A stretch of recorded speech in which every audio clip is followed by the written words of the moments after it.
Alabado, glorificado, exaltado sea el nombre de Cristo Jesús. Miren qué belleza, hermano, ¿no es cierto? Qué cosa tan linda. ¿Ah? Bien, bien sonriente. Y así está mi corazón. Sonriente porque Dios me ha dado un año más de vida. 72 años. Imagínense ustedes cómo ha pasado el tiempo, Dios mío santo. Y yo digo, ¡upa! Como decía San Pablo, la vida pasa y se termina el espectáculo. El otro día estaba hablando con uno de mis hermanos y le pregunté, oye, ¿cómo estás tú? Dice, ay, con un pie en el cajón. Y dije, ¿qué te pasa? Dice, no, me estoy limpiando los zapatos. Pues, ay, hermanos, hay que reírse y disfrutar la vida, ¿sí?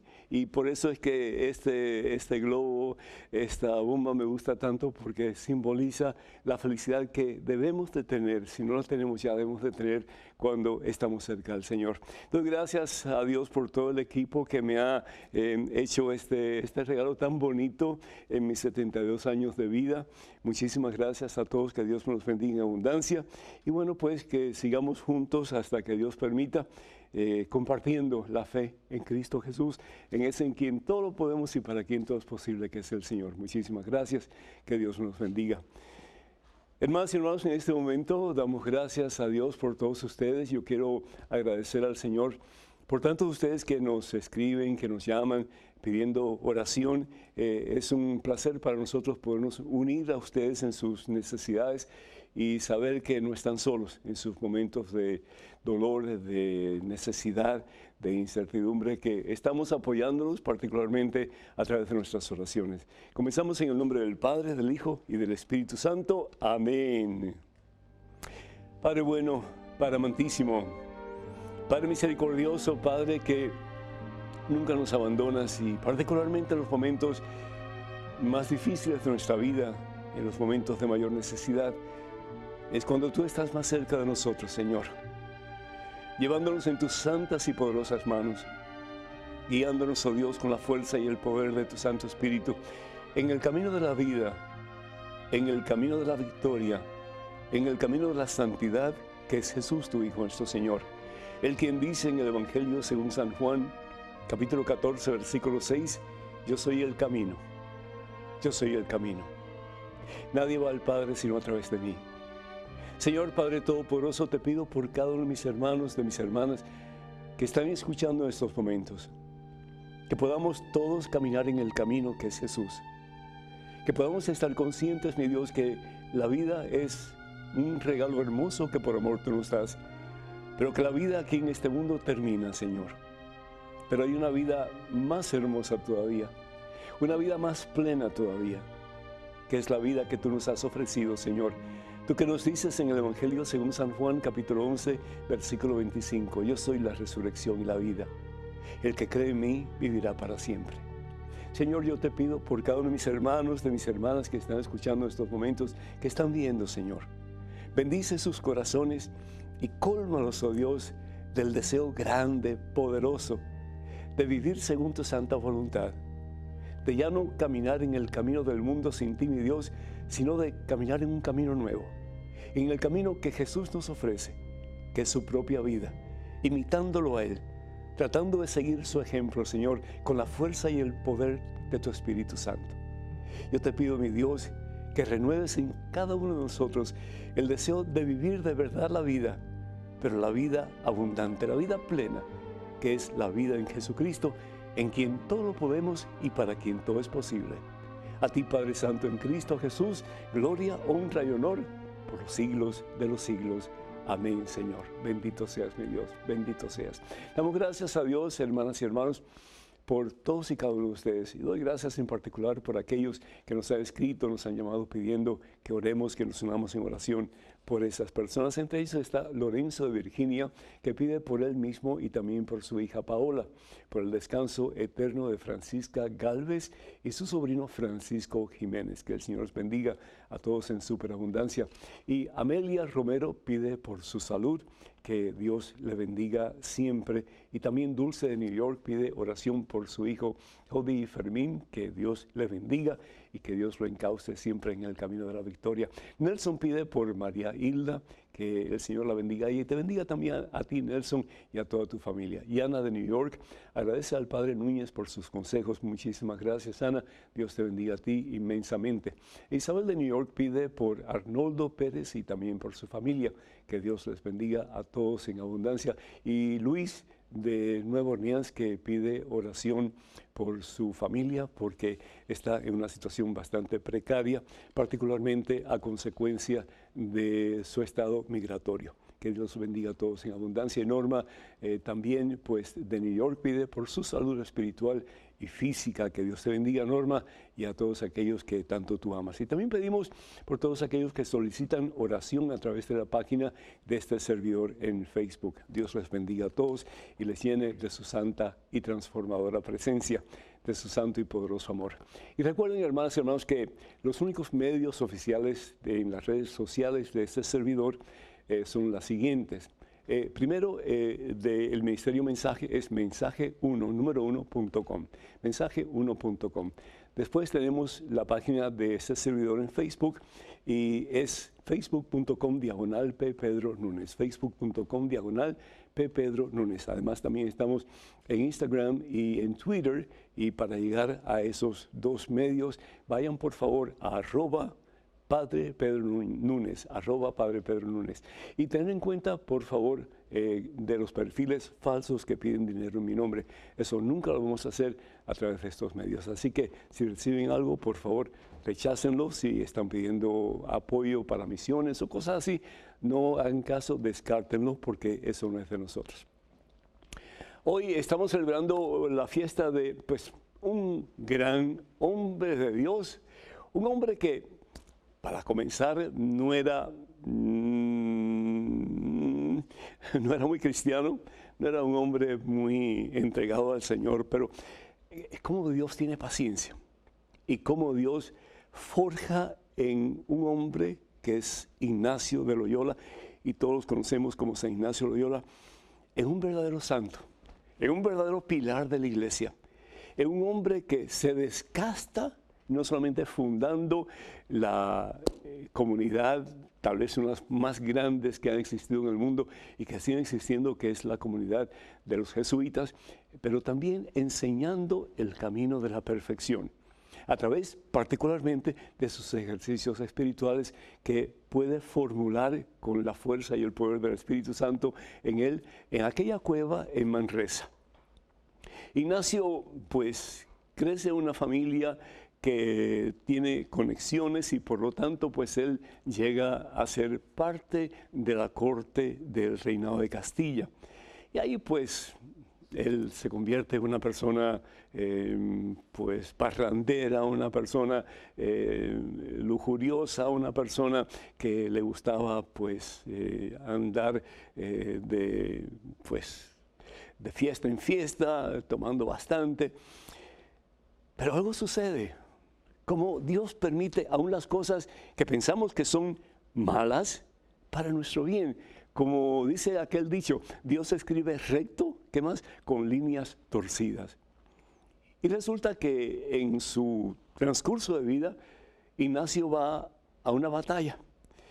Y en esa batalla en Pamplona, pues él tiene una situación muy dolorosa, muy difícil. Una bola de cañón le destroza prácticamente una pierna y le hiere la otra. Ignacio pues tiene que quedarse recluido en una habitación prácticamente por meses y meses. Y él se pregunta a sí mismo, ¿y para qué sirvo? Yo que tenía aspiraciones de cosas grandes en mi vida, porque era un hombre bien inquieto. Yo que quería hacer esto y lo otro con mi vida, yo que quería salir adelante, y sin embargo, miren dónde estoy. Y por un tiempo pues se sintió frustrado y quería él pues leer novelas y artículos sobre las personas que iban a la batalla y que vencían y los nobles de diferentes reinados y todo lo demás. Pero todo lo que había a su alrededor eran simplemente historias de santos, historias de santos. Y no le quedó más remedio, él como buen lector que era, de empezar a leer Teresa de Ávila, leer San Francisco de Asís, leer San Agustín. Y al principio como que le parecía un poco aburrido todo eso, pero poco a poco empezó a sentir gusto por esos hombres que no solamente hablaban de Dios, pero vivían el Evangelio. Hasta el punto que él dijo, yo quiero ser como ellos, yo quiero ser como ellos. Y de ahí pues comienza a cambiar su actitud, su perspectiva en la vida. Y llega el momento en que toma la decisión más importante de su vida. Con la gracia de Dios voy a ser como ellos.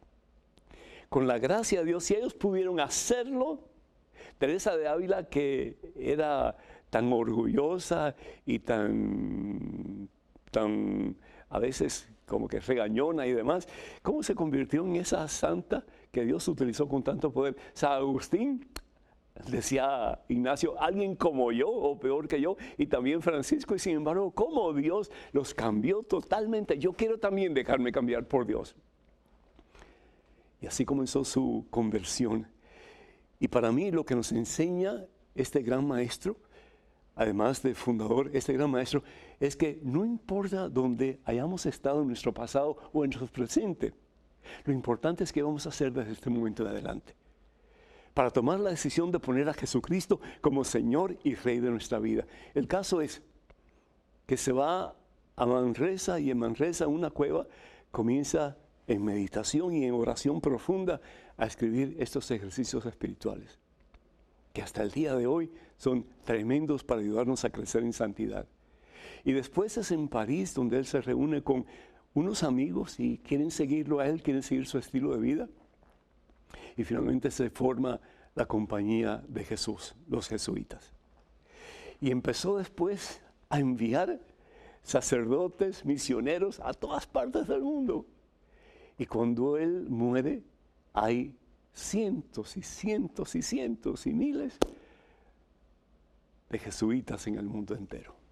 ¿Cómo Dios premia a este hombre que pensaba que el éxito se encontraba en la mundanidad?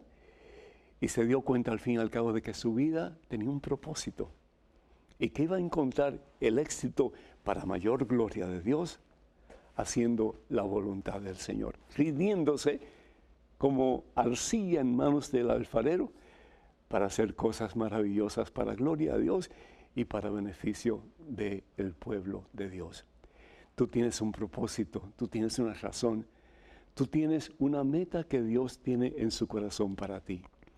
Y eso es que hagas cosas grandes, maravillosas, aunque sean pequeñas a los ojos de los seres humanos, pero van a ser grandes a los ojos de Dios.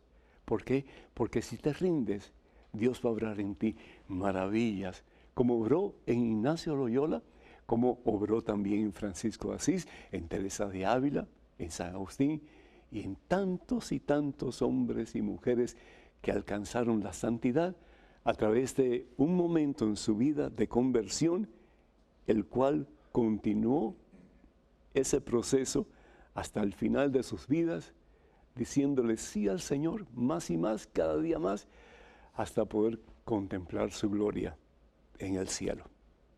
Que de nosotros, hermanas y hermanos, un día se pueda decir lo mismo. El número telefónico para que se comuniquen con nosotros, 205-271-2924. 205-271-2924. Vamos a una pequeñísima pausa, pero en cuestión de momentos regresamos, así que por favor no se vayan, quédense con nosotros.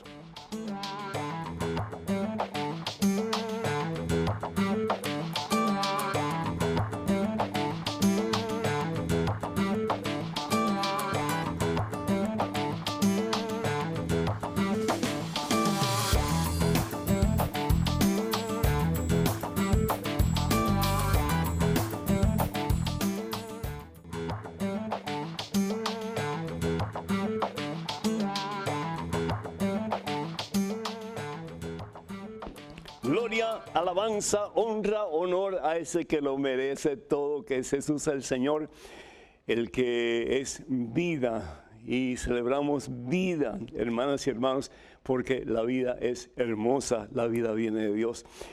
Y qué bueno poder decir, viví mi vida no fue una vida gastada inútilmente, sino que se gastó tratando con la fuerza y la ayuda de Dios de hacer su santa voluntad. Que Dios les bendiga a todos ustedes, hermanos, y gracias, muchísimas gracias por sus oraciones, por este siervo inútil de Dios, que el Señor pues me siga dando la vida que Él quiera hasta cuando Él quiera, para que un día junto con ustedes pueda gozar de la vida eterna. En estos momentos tenemos un correo electrónico con una pregunta. Adelante, por favor. Hola, padre. Quiero saber cómo explicarle de forma clara y sencilla a mi esposo cuando me pregunta cómo es eso de que Jesús y Dios son la misma persona, o cómo es que si Dios mandó a su Hijo a morir por nosotros en el mundo, cómo Jesús dijo que el Padre y Él son uno mismo. Yo soy muy creyente y de niña tuve estas mismas preguntas y mi mamá nunca tuvo una respuesta clara. Yo crecí creyendo y entendiendo por qué lo siento, pero no sé cómo responderle a él. Le voy a agradecer mucho su respuesta. Atentamente, Luz Marina, desde Miami, Florida. Luz Marina, muchísimas gracias, muy agradecido. Estaba mirando mi mano y esto es tal vez una analogía un poco pobre porque, es decir, no podemos explicar a Dios como Dios es porque sería imposible, estaríamos en su presencia. Pero yo estaba mirando mi mano y en mi mano hay 5 dedos, es una sola mano. Pero son 5 dedos y cada uno de los dedos tiene una función diferente. Así pudiéramos hablar en alguna forma de Dios. Dios es uno solo, pero son 3 personas divinas, cada cual con su función particular. El Padre es el Creador, el Hijo es el Redentor, el Salvador, y el Espíritu Santo es el Santificador, el que nos lleva a ese que es el Santo, que es Jesús el Señor. El Señor Jesús dice en el Evangelio según San Juan, capítulo 10, versículo 30, yo, y se pone el primero, yo y el Padre somos la misma cosa, la misma cosa.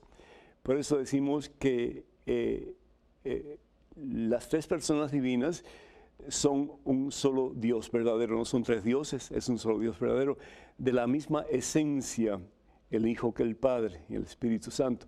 Es decir, la divinidad existe igualmente en los 3. 3 personas diferentes, un solo Dios verdadero.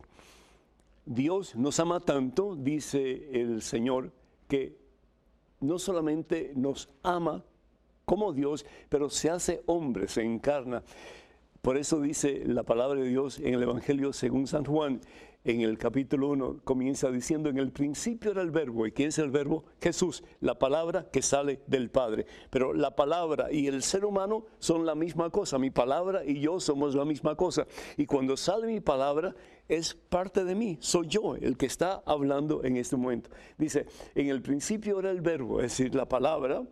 Y el verbo estaba ante Dios o junto a Dios. Y el verbo era Dios. Así que es una unidad tan completa, tan total, y a eso nos llama el Señor, a vivir en esa unidad completa y total. Pero ¿qué es lo que pasa? Dice la palabra de Dios en el Evangelio según San Juan, de nuevo, capítulo 1, versículo 11, vino a su propia casa, Jesús, es decir, la segunda persona de la Santísima Trinidad, se encarna en el vientre de María, lo conocemos con el nombre de Jesús, el Verbo se hizo carne y habitó entre nosotros. Dice, vino a su propia casa, pero los suyos no los recibieron. Y bien conocemos la historia, ¿no es cierto? Pero a todos los que lo han recibido, le ha dado la capacidad de ser hijos de Dios. Es decir, Jesús es el único hijo de Dios. ¿Por qué? Porque el Hijo es de la misma esencia que el Padre, pero tú y yo somos hijos adoptivos de Dios. Pero ¿por qué vino a este mundo? Dice la palabra de Dios, de nuevo, Evangelio según San Juan, capítulo 3, versículo 16, tanto amó Dios al mundo que nos dio a su único Hijo. ¿Para qué? Para que todo el que cree en Él no se pierda, sino para que tenga vida y salvación eterna. Espero que esto te haya ayudado y que puedas compartir con tu esposo esta respuesta que hemos compartido. Que Dios te bendiga. Tenemos una llamada de Miguel desde Lima, Perú. Miguel, ¿me escuchas? Aló, sí, padre. ¿Cómo está, padre muy Pedro? Bien, ¿Cómo está? muy bien, Miguel, por gracia de Dios. Qué alegría.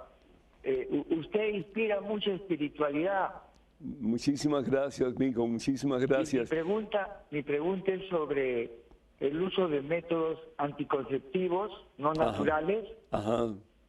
¿qué opinión tiene usted? Sobre todo, estoy pensando en parejas estables, fieles, que se respetan y se aman, y sobre todo en los países nuestros, donde tener muchos niños es difícil sostener. De acuerdo, muy de Por acuerdo. la condición, Sí. incluso algunas veces también hay violencia. Yo entiendo que la Iglesia no quiere propugnar el libertinaje, pero no estoy hablando de eso, estoy hablando Claro. de parejas que son estables y se respetan y se quieren mucho y tratan de mantener una natalidad baja porque los medios en Claro. nuestros países no son tan abundantes como en los Estados Unidos, por ejemplo, ¿no? Claro, claro, claro. Me gustaría saber cuál es su orientación, por favor. Muchísimas gracias, Miguel. Muchísimas gracias. Que Dios te bendiga.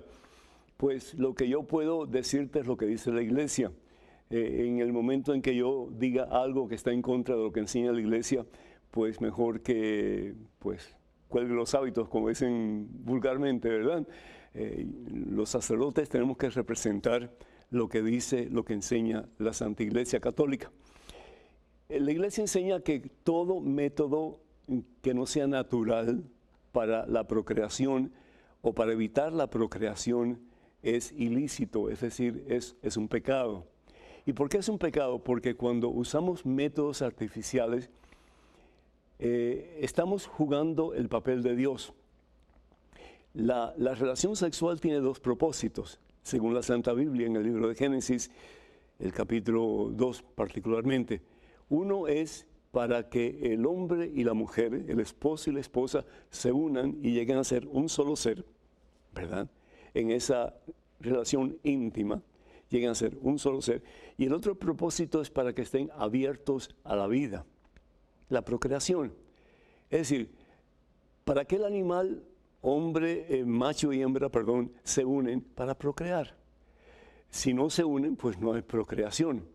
De la misma manera que dos machos no se pueden unir para procrear, ni dos mujeres se pueden unir para procrear, de la misma manera, el macho y la hembra se unen en el reino animal para procrear, excepto el ser humano, que pues por su mente, su forma de pensar, pues tiene una sexualidad muy activa. Entonces, con los medios de comunicación hoy día, que abunda el hecho de tener relaciones y constantes relaciones, y a veces como que parece una carnicería lo que tenemos a nuestro alrededor, porque en todo se ve, ¿verdad?, el sexo, el tener relaciones sexuales, y no solamente lícitas, pero ilícitas también. ¿Qué es lo que pasa? Que la mente del ser humano se va acostumbrando a que eso es lo más natural del mundo. Y muchos católicos piensan que el tener relaciones sexuales una y otra y otra y otra vez, y a veces hasta más de una vez al día, como que es natural. ¿Por qué? Porque se nos ha endoctrinado de que la relación sexual es sabrosa, es buena y hay que hacer, porque también pues uno tiene que disfrutar la vida, según dicen ellos. El problema es que se nos olvida el propósito real de la relación sexual, del matrimonio, y caemos en ese tipo de actitud. ¿Qué es lo que pasa? Cuando nosotros buscamos medios artificiales, pues entonces estamos impidiendo una de las dos razones de la unión de esposo y esposa, marido y mujer, que es la procreación o el estar abiertos a la vida. ¿Qué enseña la Iglesia? La Iglesia, como dije anteriormente, está en contra de cualquier método que tome el lugar de Dios o que tome el plan de Dios para los matrimonios. Segundo, la Iglesia enseña que hay métodos que son naturales, que son no solamente aprobados por la Iglesia, pero más aún son aprobados por Dios. Por ejemplo, hay un cierto tiempo, 6, 7, 8 días, en que la mayoría de las mujeres son fértiles. En esos días no tengan relaciones. San Pablo bien habla en su primera carta a los Corintios, capítulo 7, de que en ciertas ocasiones el esposo y la esposa deben de abstenerse de tener relaciones sexuales, y de esa forma dedicarse más a la oración, y cuando pueden volver a tener relaciones sexuales, pues lo van a hacer con mucho más gusto. Porque si no, es como una rutina y tienen que empezar a usar cosas diferentes, y si me permiten los productores alargarme un poquito, para poder excitarse, incluso la pornografía. Y yo conozco de personas que me han dicho que usan pornografía para excitarse y para poder tener relaciones sexuales. Todos los medicamentos que hay hoy día, ¿verdad? Para que haya erección de parte del hombre, tantas cosas. ¿Por qué? Porque quieren más y quieren más y quieren más, porque eso es lo que incita la sociedad actual. Pero de nuevo, nos olvidamos que uno de los propósitos básicos de la relación sexual íntima es para la procreación. Pero sin embargo, la Iglesia enseña que hay métodos que son de acuerdo a la voluntad de Dios para que pueda uno espaciarse, cuando no tener hijos, cuando no estar abiertos a la vida, porque de nuevo hay muchos días en la vida de la mujer que no es fértil. Entonces, ¿por qué no utilizar esos días para tener relaciones íntimas y para poder unirse el uno con el otro? Y la otra cosa que se puede hacer es abstenerse. Para mí ese es el mejor método, por unos días, por unos días.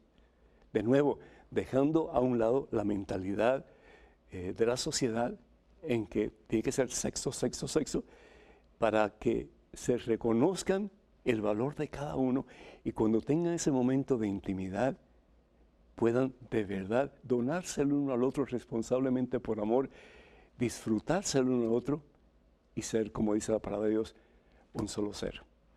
Que Dios les bendiga. Tenemos en estos momentos un correo electrónico, una pregunta. Adelante, por favor.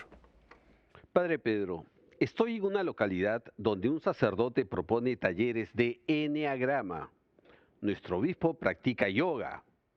Algunos ministros de la Eucaristía poseen amuletos visibles en dijes o anillos, como la mano de Fátima, Ankh, calavera, yin yang, el árbol de la vida, etc.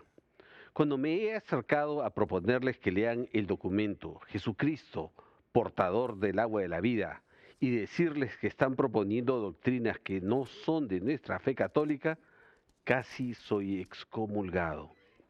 Después de esto, ¿cómo podría proceder? Roberto Carlos, de Argentina. Roberto Carlos, muchísimas gracias. Qué pena me da que hayan personas que se llaman a sí mismos católicas cristianas y que desafortunadamente pues estén haciendo cosas en contra de la voluntad de Dios, sean clérigos o sean laicos, supuestamente comprometidos con el Señor.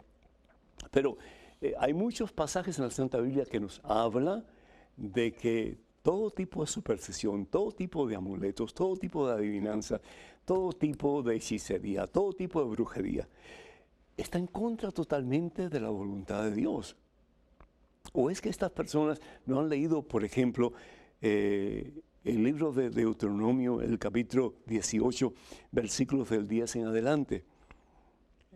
En que la palabra de Dios habla explícitamente que nadie practique encantamiento, consulte a los astros, es decir, horóscopo, que no haya nadie que consulte a los espíritus, que no haya nadie que pregunte a los muertos, que no haya nadie que use amuletos, porque Dios aborrece estas cosas.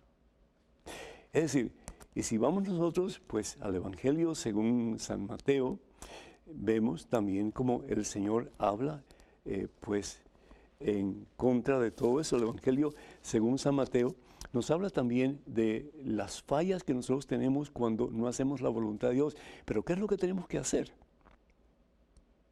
¿Callarnos la boca? No. ¿Qué es lo que tenemos que hacer? Primero que todo, orar por estas personas. Orar por ellos, para que puedan dejar su ceguera y ver realmente lo que Dios quiere para ellos. Entonces, ahí San Mateo habla impresionantemente de la importancia de la corrección fraterna. Y nos dice en su Evangelio, capítulo 18, versículos del 15 al 17, que si un hermano ha pecado, ve y habla con él a solas y repréndelo. Si te escucha, has ganado un hermano. Si no te escucha, toma contigo a 2 o 3 y vayan donde esa persona. Yo, siendo tú, ¿verdad? Si tú has hecho ya todo lo que has podido hacer, de ir a los sacerdotes incluso de ir al obispo, y tú dices que por poco te excomulgan, que no puedes comulgarte por eso, porque tú estás en la verdad, yo iría al arzobispo, es decir, al mero mero, si quieres decirlo así, de ese conjunto de diócesis a la cual tú perteneces a una de ellas. El arzobispo no tiene autoridad sobre los demás obispos, pero sí puede aconsejarlos. Y creo que es importante que alguien, tú o alguien de la comunidad, que vea lo que tú estás viendo, que sienta lo que tú estás sintiendo, que se comunique con el arzobispo para que hable con el señor obispo y hable con los sacerdotes que están en esa situación, para que haya un cambio, porque se están hundiendo ellos y están hundiendo a otras personas también, porque están yendo en contra de la voluntad de Dios. Y si el arzobispo no puede hacer nada, hay que ir al nuncio apostólico, es decir, al que representa al Papa en tu país. Es decir, no dejes eso, hermano. Dios ha puesto en tu corazón una misión que hay que hacer por el bien de estos hermanos que están haciendo cosas que están en contra de la voluntad de Dios y que están pues influenciando a la comunidad en una forma incorrecta. Cuenta con estas oraciones, que Dios te bendiga. Tenemos en estos momentos un correo electrónico, una pregunta. Adelante, por favor. Apreciado Padre Pedro, hay cosas que hacemos en la misa, pero pocos conocen su significado. Una de estas es el ponernos de pie cuando entra el sacerdote. ¿Por qué nos levantamos? ¿Será por respeto al sacerdote? Marcia. Marcia, esta es una respuesta muy corta, muy sencilla, y es porque cuando entra el sacerdote, entra Jesucristo. El sacerdote obra, actúa, funciona en nombre de Jesucristo, es decir, con la autoridad de Jesucristo. Si vamos nosotros al Evangelio según San Mateo capítulo 28, versículos 19 y 20, vemos como Jesús le da autoridad a sus más cercanos colaboradores, sus apóstoles, para que hagan lo mismo que Él hizo, para que vayan y bauticen y para que reconcilien y para que lleven muchas almas a los pies de Cristo Jesús. Van a actuar en el nombre de Jesús, con la autoridad de Jesús. Entonces, cuando el sacerdote entra, el sacerdote pues actúa en el nombre de Jesús. La consagración la hace en el nombre de Jesús, con la autoridad de Jesús. El sacerdote absuelve con la autoridad de Jesús, no con su propia autoridad, porque el sacerdote en sí no tiene autoridad ni poder ninguno. Es con la autoridad, con el poder del sacerdote y por el estilo, ¿verdad? Hasta el último sacramento, que es la unción de los enfermos, que el sacerdote pues pide liberación total y completa para esa persona que está a punto de morir o que está enferma. Así que cuando se levantan las personas, se levantan no por el sacerdote, pero porque ahí viene Jesús en la persona del sacerdote. El número para que nos llame, el número telefónico es el 205-271-2924. 205-271-2924. Vamos a una pequeñísima pausa, pero regresamos en cuestión de momentos. Así que, hermanas y hermanos, por favor, no se vayan, quédense con nosotros.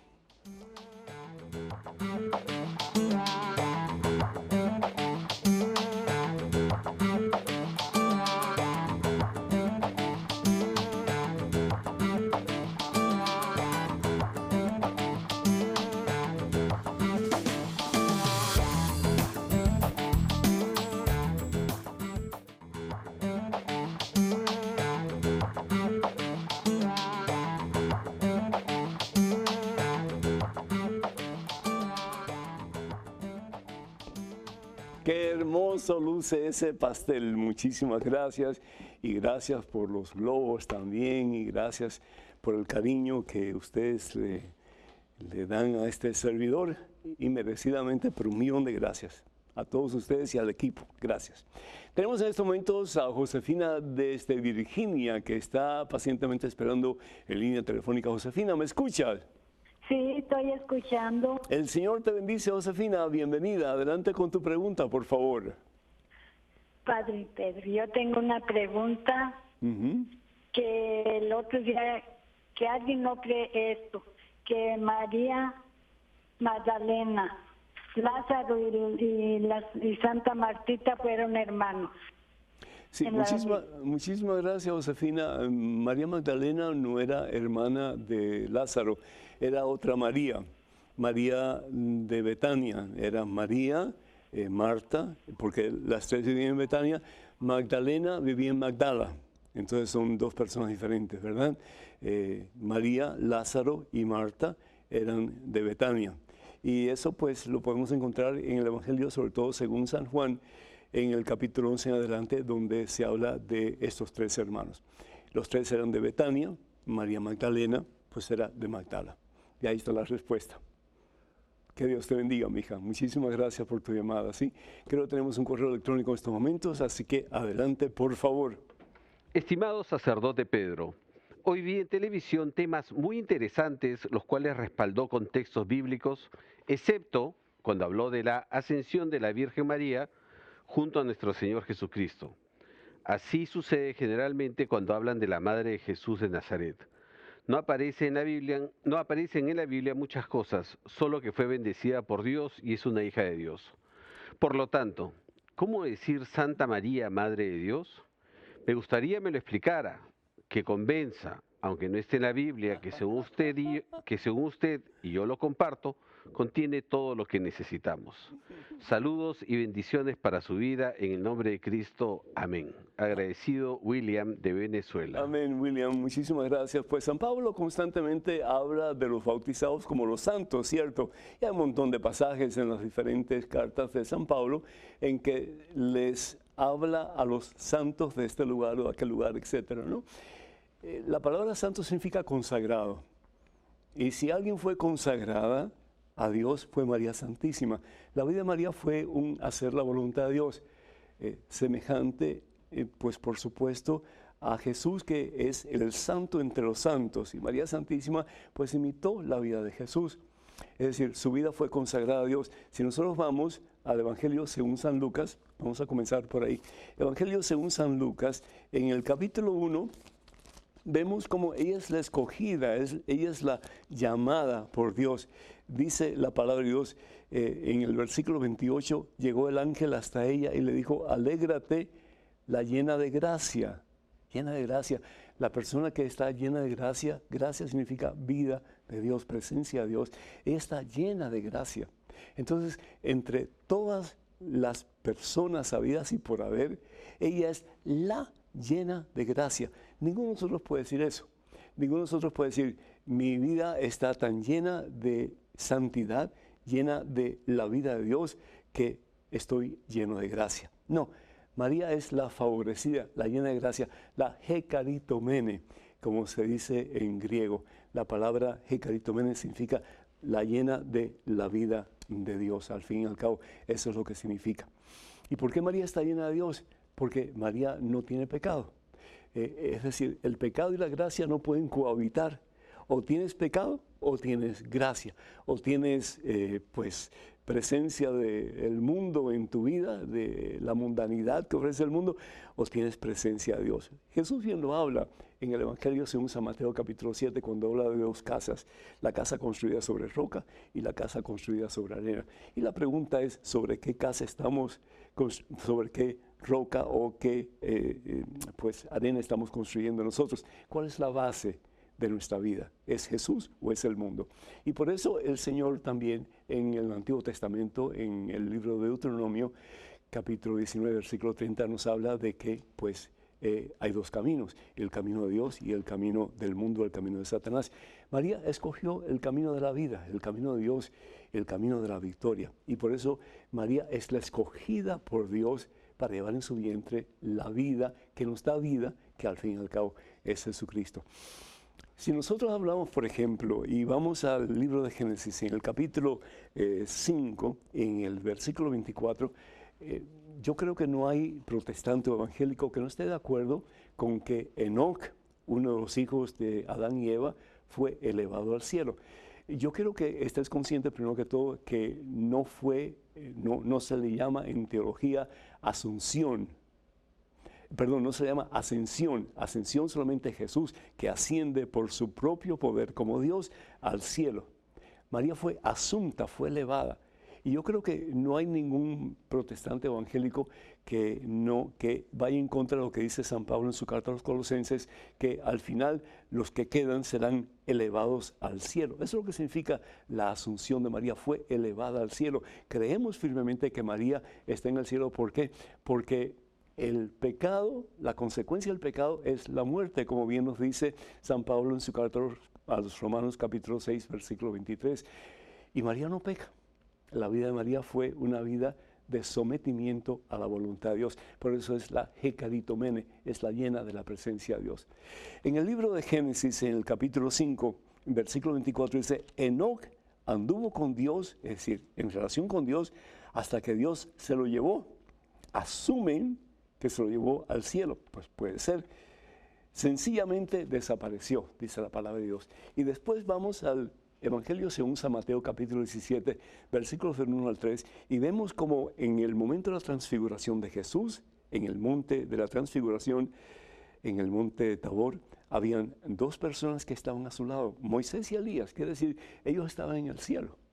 Entonces, si Enoc, Moisés y Elías están en el cielo, fueron elevados al cielo, ¿cómo no decir que María Santísima, la hekaritomene, la llena de gracia, la llena de vida de Dios, no va a estar en la presencia de Dios? Entonces, de ahí la doctrina de la iglesia que dice que María fue elevada al cielo, que María está en la presencia de Dios. Que Dios te bendiga. Tenemos una llamada telefónica de Emilio desde Guatemala. Emilio, ¿me escuchas? Sí, padre. Sí, padre, ¿qué tal está? Yo muy bien, por la gracia de Dios. ¿Cómo estás, Emilio? Yo estoy bien. Quería hacer unas preguntas. Adelante. Padre, fíjese que yo tengo unos hermanos, unas tías que son testigos de Jehová. Ajá. Y ellas siempre han venido aquí. Así que, ¿por qué no ven todas las fotos? O dejé, pero es una pregunta. Y una vez platicando con ellas me dice, va, mira, me dice el niño, me dice, ¿y dónde está eso del Inmaculado Corazón de María, no? Que María fue elevada en el cuerpo del cielo, que fue elevada el carne y cielo al cielo, me dice. ¿Dónde dice que Jesús es Dios? Dice, mi tía, no es de Filipenses 2:5, que mantenga actitud como Cristo Jesús, ¿no? Dice, que aunque esté enfermedad, nunca es igual que Dios. Y el Consejo de Doctrina dice que Dios no fue criado, y Jesús sí, me dijo. Y además dice que Dios está en lo abismo, me dice. Muchísimas y además, gracias. Si Jesús es Dios, entonces, ¿quién mató a Jesús? ¿Quién le habló? ¿Cómo se le puede contestar? Muchísimas gracias, Emilio. Y pues ya aparte lo contesté acerca de que María Santísima es pura, es inmaculada, porque en ella engendra Dios a su Hijo Jesús, es decir, la segunda persona de la Santísima Trinidad es encarnada en el vientre de María. Y esa segunda persona de la Santísima Trinidad la conocemos con el nombre de Jesús. El problema con los testigos de Jehová es que ellos no creen que Jesús es Dios. Y ahí está el problema. Ellos creen que Jesús es el hombre perfecto, pero no creen que Jesús es Dios. Pregúntale, Emilio, a tus tías si ellas creen que Jesús es Dios. Y te van a tener que decir, si son honestas, te van a decir que no, que Jesús no es Dios. Entonces tú dile, pero yo soy cristiano. Ustedes han dejado a Jesucristo y se han ido a una religión que no cree que Jesús es Dios, pero yo sí creo que Jesús es Dios y por lo tanto yo afirmo, y está en la Biblia en muchos pasajes, que Jesucristo es Dios.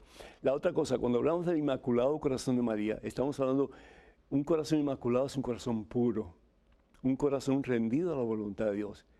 Y el corazón de María es un corazón puro, es un corazón sin pecado, porque el pecado al fin y al cabo sale del corazón, ¿verdad? Va a la mente primero y después al corazón. Es decir, el corazón es donde supuestamente anidan los sentimientos. Y cuando comenzamos a tener sentimientos en contra de la voluntad de Dios, pues muy fácilmente esos sentimientos nos impulsan a la acción. María no tuvo esos sentimientos porque la vida de María fue un vivir para Dios. Los ojos de María estaban como los ojos de una esclava puestos en Dios. Y por eso es que María es la escogida, por eso es que María es la hekaritomene, por eso es que María es la llena de gracia y por eso es que María, sabemos, es la Madre de Dios, Madre no del Padre ni del Espíritu Santo, pero del Hijo que se encarna históricamente en el vientre de María Santísima.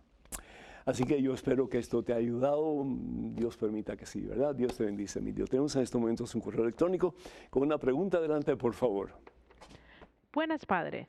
¿Me podría decir qué es Lilith, que se menciona en el libro de Isaías? Creo que está en el capítulo 34. Desde ya, muchas bendiciones. Susi, desde Argentina, vía Facebook. Susi, muchísimas gracias. Pues la respuesta va a ser cortita, Susi.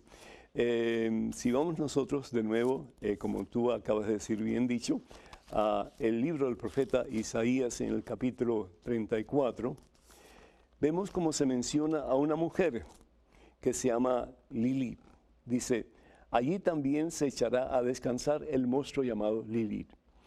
Es una fábula hebrea, nada que ver con la verdad evangélica, ni con la verdad que nos muestra el Antiguo Testamento, que es la base del Nuevo Testamento.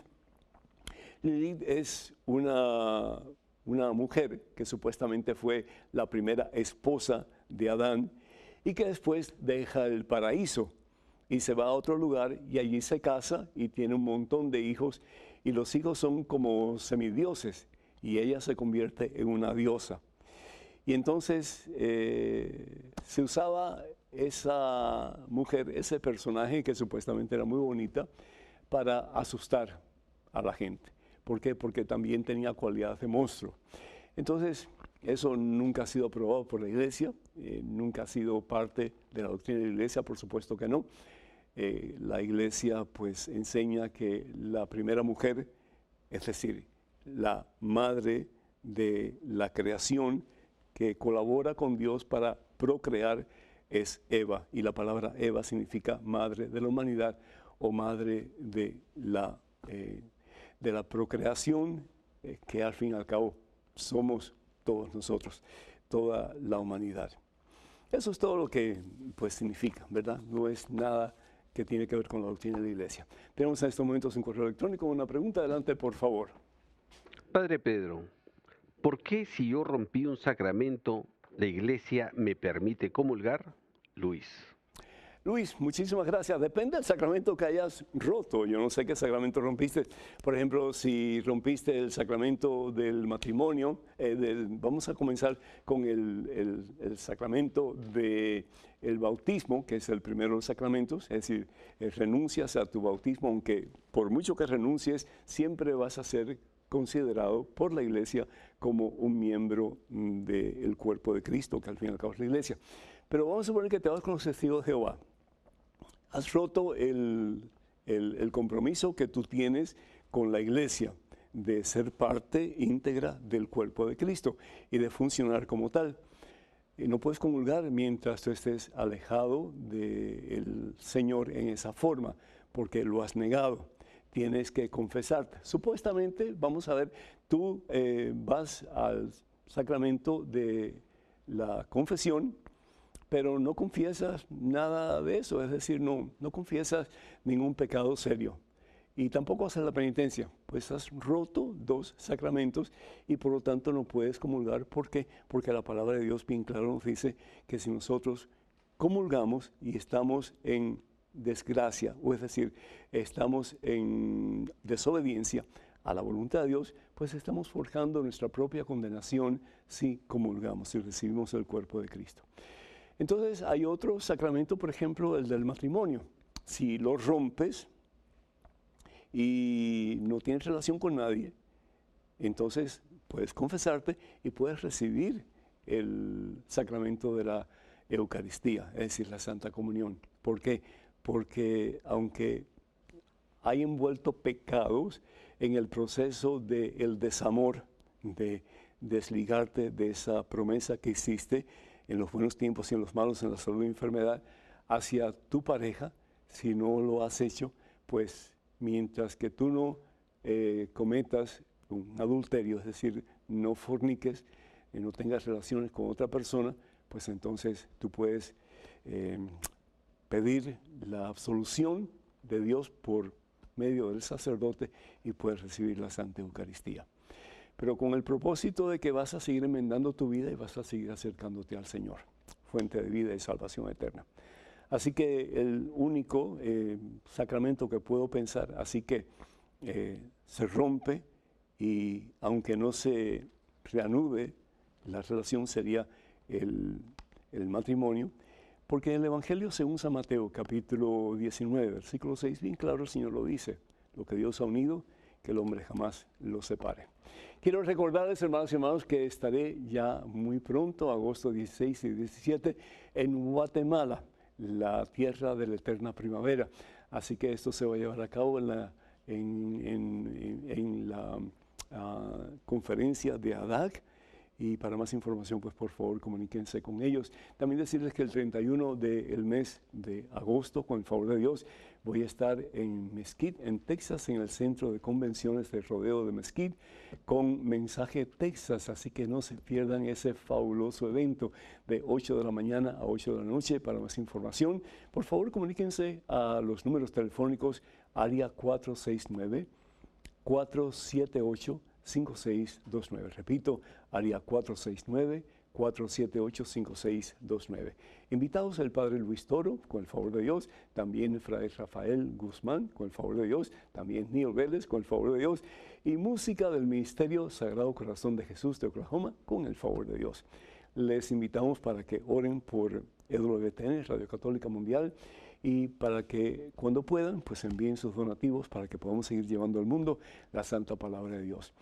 Recuerden, para más información de este servidor, pueden ir a www.mensaje1.com o a facebook.com/,